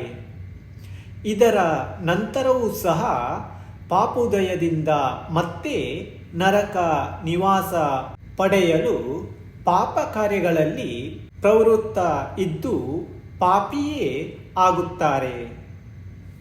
ಇದಕ್ಕೆ ಯಾವ ಜನರು ಪರಮ ಭಕ್ತಿಪೂರ್ವಕ ಪ್ರತಿದಿನ ಉತ್ತಮ ಪಾತ್ರರಿಗೆ ಆಹಾರಾದಿಯ ದಾನ ಮಾಡುತ್ತಾರೋ, ಶ್ರೀ ಜಿನೇಂದ್ರ ದೇವ ಗುರು ಹಾಗೂ ಜೈನ ಶಾಸ್ತ್ರಗಳನ್ನು ಶ್ರದ್ಧಾಪೂರ್ವಕ ಪೂಜೆ ಸ್ತುತಿ ಮಾಡುತ್ತಾರೋ ಅವರು ಧರ್ಮ ಕಾರ್ಯಗಳ ಪ್ರಭಾವದಿಂದ ಉತ್ತಮೋತ್ತಮ ಭೋಗ ಸಾಮಗ್ರಿಗಳನ್ನು ಪ್ರಾಪ್ತ ಮಾಡಿಕೊಳ್ಳುತ್ತಾರೆ. ಧರ್ಮಸಿದ್ಧಿಯ ನಿಮಿತ್ತ ಯಾವ ಜನರು ಭಾಗ್ಯದಿಂದ ಪ್ರಾಪ್ತ ಧನ ಸಂಪತ್ತಿಯನ್ನು ತಿರಸ್ಕರಿಸುತ್ತಾರೋ, ಸ್ಥಿರ ಚಿತ್ತವುಳ್ಳವರಾಗಿ ಧರ್ಮ ಸಾಧನೆಯಲ್ಲಿ ಪ್ರವೃತ್ತ ಆಗುತ್ತಾರೋ ಅವರು ಸಹ ಕೊನೆಯಲ್ಲಿ ಪರಮ ಉತ್ತಮ ಭಾಗ್ಯ ಸಂಪತ್ತುಗಳನ್ನು ಪ್ರಾಪ್ತ ಮಾಡಿಕೊಳ್ಳುತ್ತಾರೆ.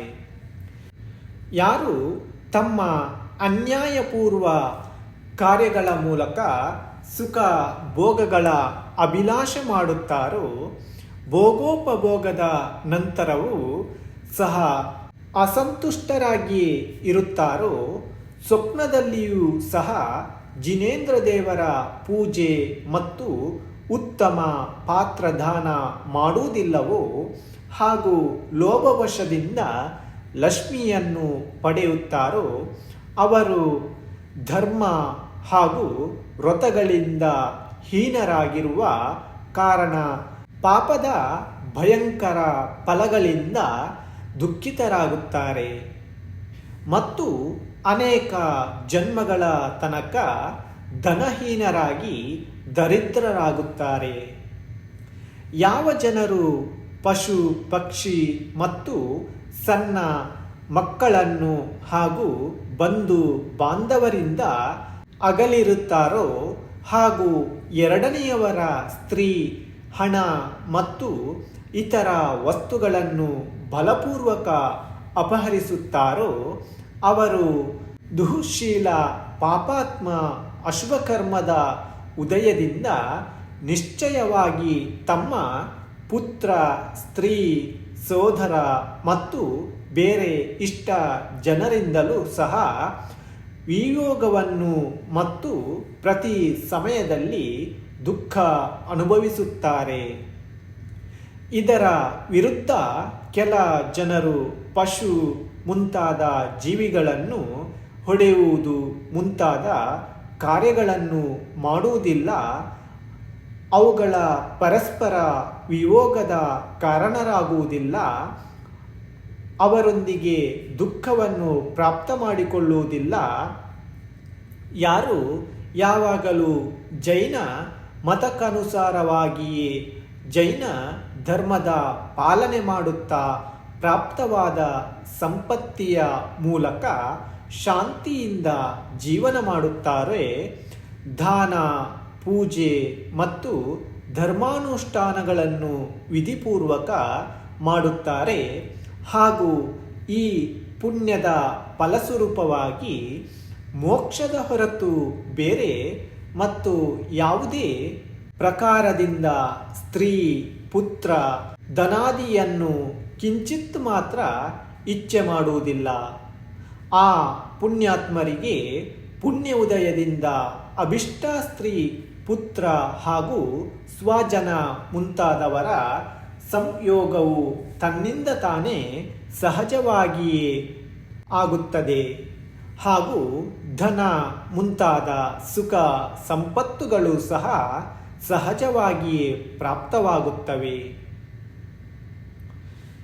ಯಾರು ಧರ್ಮಪ್ರಿಯ ಪಾತ್ರರುಗಳಿಗೆ ದಾನ ಕೊಡುತ್ತಾರೋ, ಜಿನ ಪ್ರತಿಮೆ, ಜಿನ ಮಂದಿರ, ಜೈನ ವಿದ್ಯಾಲಯ ಮುಂತಾದ ಸಂಸ್ಥೆಗಳಲ್ಲಿ ಧರ್ಮ ಸಿದ್ಧಿಯ ಇಚ್ಛೆಯಿಂದ ಶ್ರದ್ಧಾಪೂರ್ವಕವಾಗಿ ಧನ ಖರ್ಚು ಮಾಡುತ್ತಾರೋ ಅವರ ದಾನಶೀಲತೆಯು ಪ್ರಸಿದ್ಧವಾಗುತ್ತದೆ.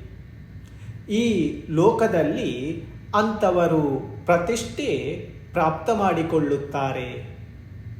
ಪರ ಲೋಕದಲ್ಲಿಯೂ ಸಹ ಅವರದ್ದು ಕಲ್ಯಾಣವಾಗುತ್ತದೆ.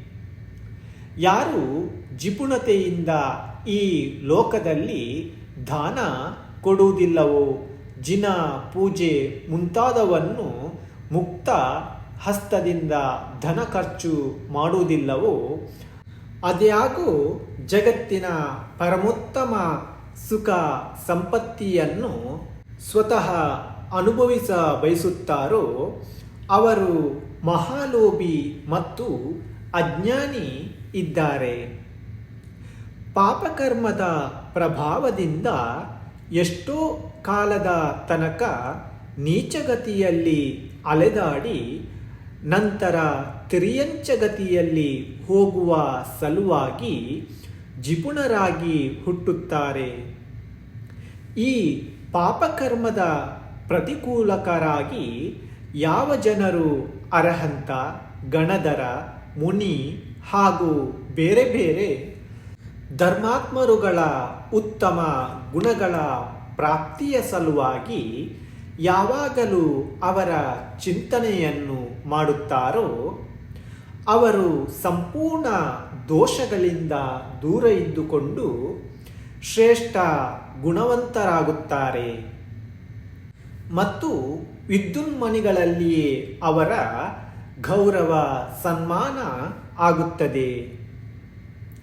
ಯಾವ ಜನರು ಸ್ವಭಾವದಿಂದ ಮೂಢರಾಗಿರುವ ಕಾರಣ ಗುಣಿ ಪುರುಷರ ಶ್ರೇಷ್ಠ ಗುಣಗಳನ್ನು ಸ್ವೀಕರಿಸದೆ ದೋಷಗಳನ್ನೇ ಸ್ವೀಕರಿಸುತ್ತಾರೆ, ಗುಣರಹಿತರಾದ ಕೂದೇವ ಮುಂತಾದ ಹೀನ ಗುಣಗಳ ಸ್ಮರಣೆ ಮಾಡುತ್ತಾರೋ ಮತ್ತು ಮಿಥ್ಯಾಮಾರ್ಗಿ ಆಡಂಬರದಿಂದ ಕೂಡಿದ ಪಾಖಂಡಿಗಳ ದೋಷಗಳನ್ನು ಸ್ವಲ್ಪವೂ ತಿಳಿಯುವುದಿಲ್ಲವೋ ಅವರು ಈ ಜಗತ್ತಿನಲ್ಲಿ ಗಂಧರಹಿತ ಹೂವಿನಂತೆ ಗುಣಹೀನರಾಗಿರುತ್ತಾರೆ.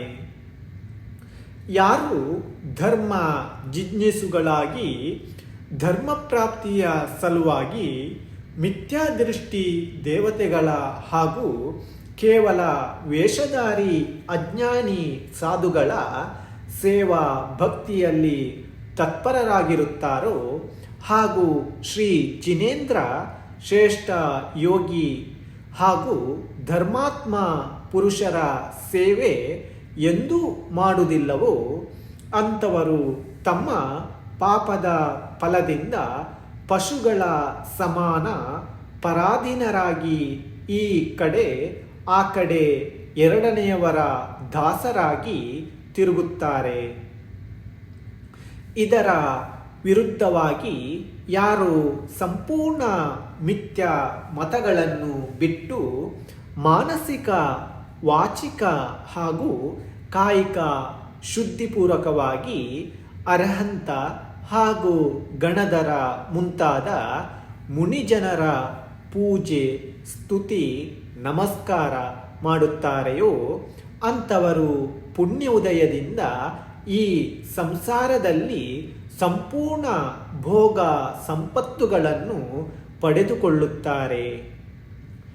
ಯಾರು ದಯಾಹೀನ ವ್ರತ ನಿಯಮಗಳನ್ನು ಆಚರಿಸದೆ ತನ್ನ ಮಗ ಮಕ್ಕಳ ವಂಶವೃದ್ಧಿಯ ಸಲುವಾಗಿ ಬೇರೆ ಜೀವರುಗಳ ಪುತ್ರರನ್ನು ಪೀಡಿಸುತ್ತಾರೋ ಹಾಗೂ ಇದೇ ಪ್ರಕಾರ ಅನೇಕ ಮಿಥ್ಯ ಕಾರ್ಯಗಳನ್ನು ಮಾಡುವಂಥವರಿಗೆ ಮಿಥ್ಯತ್ವ ಕರ್ಮದ ಪ್ರಭಾವದಿಂದ ಅಲ್ಪಾಯುವುಳ್ಳ ಮಗನು ಹುಟ್ಟುತ್ತಾನೆ ಮತ್ತು ಆ ಪಾಪಿ ಮಿಥ್ಯತ್ವೀಯ ಪುತ್ರರ ವಿನಾಶವು ಬಹಳ ಬೇಗನೆ ಆಗುತ್ತದೆ.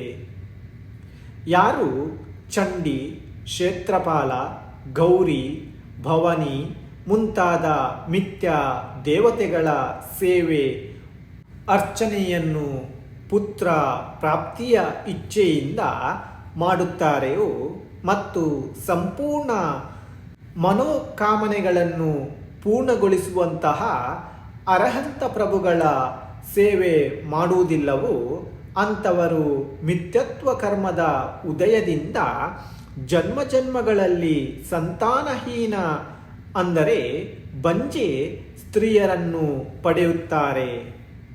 ಯಾರು ಎರಡನೇ ಪುರುಷರ ಪುತ್ರರನ್ನು ಸಹ ತನ್ನದೇ ಪುತ್ರನೆಂದು ತಿಳಿದುಕೊಂಡು ಎಂದೂ ಹೊಡೆಯುವುದಿಲ್ಲ, ಬದಲಾಗಿ ಪ್ರೀತಿಸುತ್ತಾರೆ, ಮಿಥ್ಯತ್ವವನ್ನು ಶತ್ರುವಿನ ಸಮಾನ ಎಂದು ತಿಳಿದುಕೊಂಡು ಬಿಟ್ಟು ಬಿಡುತ್ತಾರೋ ಹಾಗೂ ಅಹಿಂಸಮಯ ವ್ರತಗಳ ಸೇವನೆ ಮಾಡುತ್ತಾರೋ ಇಚ್ಛಿತ ಫಲ ಪ್ರಾಪ್ತಿಯ ಸಲುವಾಗಿ ಜಿನೇಂದ್ರ ಸಿದ್ಧಾಂತ ಹಾಗೂ ಯೋಗಿ ಜನರನ್ನು ಪೂಜಿಸುತ್ತಾರೋ ಅವರ ಶುಭ ಕರ್ಮದ ಉದಯದಿಂದ ಅಲೌಕಿಕ ರೂಪ ಲಾವಣ್ಯವುಳ್ಳ ಹಾಗೂ ದೀರ್ಘಾಯುವಿನ ಮಗುವನ್ನು ಪಡೆಯುತ್ತಾರೆ. ಯಾರು ತಪ, ನಿಯಮ, ಉತ್ತಮ ಧ್ಯಾನ, ಕಾಯ ಕ್ಲೇಶ ಮುಂತಾದ ಧರ್ಮ ಕಾರ್ಯಗಳನ್ನು ಕಠಿಣವಾಗಿರುವುದು ಎಂದು ತಿಳಿದು ದೀಕ್ಷೆ ತೆಗೆದುಕೊಳ್ಳಲು ತನ್ನನ್ನು ಅಸಮರ್ಥನೆಂದು ತಿಳಿದುಕೊಂಡು ಅಂಜುತ್ತಾರೆಯೋ ಅವರು ಈ ಲೋಕದಲ್ಲಿ ಪಾಪೋದಯದಿಂದ ಧರ್ಮ ಕಾರ್ಯಗಳಲ್ಲಿ ಅಸಮರ್ಥರಾಗುತ್ತಾರೋ ಹಾಗೂ ಯಾರು ಸಾಹಸಪೂರ್ವಕವಾಗಿ ತಪ, ಧ್ಯಾನ, ಅಧ್ಯಯನ, ಯೋಗ ಹಾಗೂ ಕಾರ್ಯೋತ್ಸರ್ಗ ಮುಂತಾದ ಮಹಾ ಕಠಿಣ ಧರ್ಮ ಕಾರ್ಯಗಳನ್ನು ಅನುಷ್ಠಾನಗೊಳಿಸುವಲ್ಲಿ ಧೀರ ಚಿತ್ತವುಳ್ಳವರಾಗಿ ಅವರಲ್ಲಿ ತೊಡಗುತ್ತಾರೆಯೋ ಹಾಗೂ ತಮ್ಮ ಶಕ್ತಿಗೆ ಅನುಸಾರವಾಗಿ ಕರ್ಮರೂಪಿ ಶತ್ರುಗಳನ್ನು ನಾಶಗೊಳಿಸುವ ಸಲುವಾಗಿ ಅನೇಕ ಕಷ್ಟಗಳನ್ನು ಹಾಗೂ ಪರಿಸರಗಳನ್ನು ಸಹಿಸಿಕೊಳ್ಳುತ್ತಾರೋ ಆ ಧೈರ್ಯವಂತ ಪುರುಷರು ಪುಣ್ಯ ಉದಯದ ಪ್ರಭಾವದಿಂದ ಎಲ್ಲ ಕಾರ್ಯಗಳನ್ನು ಮಾಡುವಂಥವರಾಗುತ್ತಾರೆ. ಯಾವ ಜಡಮತಿ ಜೀವವು ಜಿನೇಂದ್ರ ದೇವರ ಗಣಧರರ ಜೈನ ಶಾಸ್ತ್ರಗಳ ನಿಗ್ರಂಥ ಮುನಿಗಳ ಶ್ರಾವಕ ಹಾಗೂ ಧರ್ಮಾತ್ಮರ ನಿಂದ ಮಾಡುವಲ್ಲಿ ಲಕ್ಷ್ಯವುಳ್ಳವನು ಇರುವನು ಹಾಗೂ ಪಾಪಿ ಮಿಥ್ಯ ದೇವ, ಮಿಥ್ಯ ಶಾಸ್ತ್ರ ಹಾಗೂ ಮಿಥ್ಯ ಸಾಧುಗಳ ಪ್ರಶಂಸೆ ಮಾಡುತ್ತಾನೋ ಅವರು ಅನೇಕ ದೋಷಗಳಿಂದ ಕೂಡಿದವರಾಗುತ್ತಾರೆ ಮತ್ತು ಅಪಾಯಶ ಕರ್ಮದ ಉದಯದಿಂದ 3 ಲೋಕಗಳಲ್ಲಿ ನಿಂದನೀಯರಾಗುತ್ತಾರೆ. ಯಾರು ದಿಗಂಬರ, ಗುರು, ಜ್ಞಾನಿ, ಗುಣಿ, ಸಜ್ಜನ ಹಾಗೂ ಸುಶೀಲ ಪುರುಷರ ಸೇವಾ, ಭಕ್ತಿ ಹಾಗೂ ಪೂಜೆ ಅಂತಃಕರದ ಶುದ್ಧಿಯ ಮೂಲಕ ಯಾವಾಗಲೂ ಮಾಡುತ್ತಿರುತ್ತಾನೋ ಹಾಗೂ ಸಂಪೂರ್ಣ ವ್ರತಗಳ ಆಚರಣೆಯನ್ನು ಮಾಡುತ್ತಾ ತನ್ನ ಮನ, ವಚನ ಹಾಗೂ ಕಾಯಗಳಿಂದ ಶೀಲದ ರಕ್ಷಣೆಯಲ್ಲಿ ತತ್ಪರನಾಗಿರುತ್ತಾನೋ ಅವರು ಧರ್ಮ ಫಲದಿಂದ ಸ್ವರ್ಗ ಹಾಗೂ ಮೋಕ್ಷವನ್ನು ಪ್ರಾಪ್ತ ಮಾಡಿಕೊಂಡು ಶೀಲವನರಾಗಿ ಉತ್ಪನ್ನರಾಗುತ್ತಾರೆ. ಯಾರು ದುಃಶೀಲ, ದುಷ್ಕಪಟ, ಕುದೇವ, ಕುಶಾಸ್ತ್ರ, ಕುಗುರು ಹಾಗೂ ಪಾಪ ಪರಾಯಣದ ಪುರುಷರ ಸೇವೆ, ಪೂಜೆ ಹಾಗೂ ಅವರಿಗೆ ನಮಸ್ಕಾರ ಮಾಡುತ್ತಾರೋ ವ್ರತ ವಿಧಿಗಳಿಂದ ಹೀನರಾಗುತ್ತಾರೆ. ಯಾವಾಗಲೂ ವಿಷಯ ಸುಖಗಳನ್ನು ಇಚ್ಛಿಸುತ್ತಾರೋ ಅವರು ಅಶುಭ ಕರ್ಮದ ಉದಯದಿಂದ ಪಾಪ ಪಾರಾಯಣ ಹಾಗೂ ದುಃಶೀಲರಾಗುತ್ತಾರೆ. ಇದಕ್ಕೆ ವಿಪರೀತವಾದ ರೀತಿಯಲ್ಲಿ ನಡೆಯುವ ಜನರು ಉತ್ತಮ ಗುಣಗಳ ಪ್ರಾಪ್ತಿಯ ಸಲುವಾಗಿ ಪ್ರಯತ್ನಶೀಲರಾಗಿ ಗುಣಾಕರ ಹಾಗೂ ಜ್ಞಾನವಾನ ಗುರು, ಜೈನ, ಸಾಧು ಹಾಗೂ ಸಮ್ಯಕ್ ದೃಷ್ಟಿ ಪುರುಷರ ಸತ್ಸಂಗದಲ್ಲಿ ಯಾವಾಗಲೂ ತತ್ಪರರಾಗಿರುತ್ತಾರೆ. ಜನ್ಮ ಜನ್ಮಗಳಲ್ಲಿ ಸ್ವರ್ಗ ಹಾಗೂ ಮೋಕ್ಷವನ್ನು ಪ್ರಾಪ್ತ ಮಾಡಿಕೊಳ್ಳುವಲ್ಲಿ ಗುಣಿ ಮಹಾತ್ಮರ ಸತ್ಸಂಗವು ಅವರಿಗೆ ದೊರೆಯುತ್ತದೆ. ಯಾರು ಶ್ರೇಷ್ಠ ಸಜ್ಜನರ ಅನಾದರ ಹಾಗೂ ಉಪೇಕ್ಷೆ ಅಂದರೆ ತಿರಸ್ಕಾರ ಮಾಡಿ ದುರ್ಗುಣಗಳಲ್ಲಿ ಬಂದು ಮಿಥ್ಯತ್ವೀಯರ ದುಃಸಂಗದಲ್ಲಿ ಬೀಳುತ್ತಾರೋ ಅವರು ನೀಚಗತಿಯನ್ನು ಪ್ರಾಪ್ತ ಮಾಡಿಕೊಳ್ಳುತ್ತಾರೆ. ದುರ್ಜನರ ಸಂಪರ್ಕದ ಕಾರಣ ಸರಿಯಾಗಿ ಅಧೋಗತಿಯಲ್ಲಿ ಬೀಳುತ್ತಾರೆ.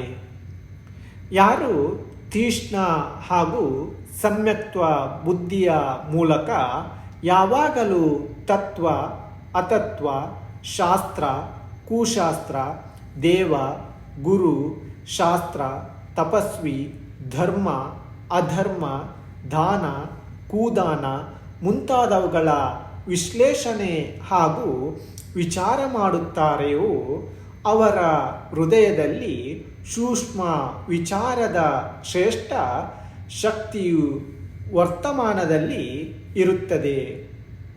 ಅವರು ಪರಲೋಕದಲ್ಲಿಯೂ ಸಹ ದೇವತೆಗಳ ಪರೀಕ್ಷೆ ಮಾಡುವಲ್ಲಿ ಪ್ರವೃತ್ತರಾಗಿ ಯಶಸ್ಸು ಪಡೆಯುತ್ತಾರೆ.